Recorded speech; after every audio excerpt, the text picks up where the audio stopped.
কারোর টাকা আপনি অন্যায়ভাবে নিয়েছেন, এখন সে টাকা পরিশোধ করার মতো ক্ষমতা নাই, আপনি অভাবী মানুষ, আবার ভয়ও হচ্ছে যেটা পরিশোধ করার আগে যদি মারা যায়, তাহলে এখন কি করবেন?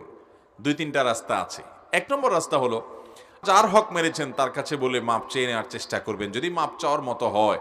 আর যদি এত বেশি টাকা হয় যে না, মাপ চাওয়া যাবে না, অথবা তার কাছে মাপ চাইতে গেলে নিজের গোমর ফাঁস হবে, এটা আপনার জন্য নানা দিক থেকে অসুবিধার কারণ হবে, সমস্যা হবে, তাহলে সেক্ষেত্রে আপনি এই টাকাটা দান করার জন্য ওসিয়ত করে যান, কাগজ লিখে থুয়ে যান যে আমার যদি মৃত্যু হয়ে যায় আমার কাছে অমুকে এই টাকা পাবে, আমার স্থায়ী অস্থায়ী সম্পদ যা আছে, কাপড় চোপড়, এগুলো বিক্রি করে হলেও তার দেনা পরিশোধ যেন করা হয়।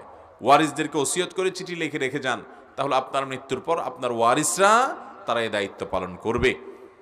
আর এই দুইটার যদি কোনোটাই আপনি না করেন, আর অবহেলা করে আপনি যদি শুধুমাত্র করব করে ঘুরাইতে থাকেন, আর আপনি না পারেন, তাহলে গুনাহগার হবে। ওসিয়ত এমন একটা আমল, আমাদের সমাজের শতকরা একজন মানুষ এই সম্পর্কে অবহিত না। ওসিয়ত জিনিসটা কি ভাই?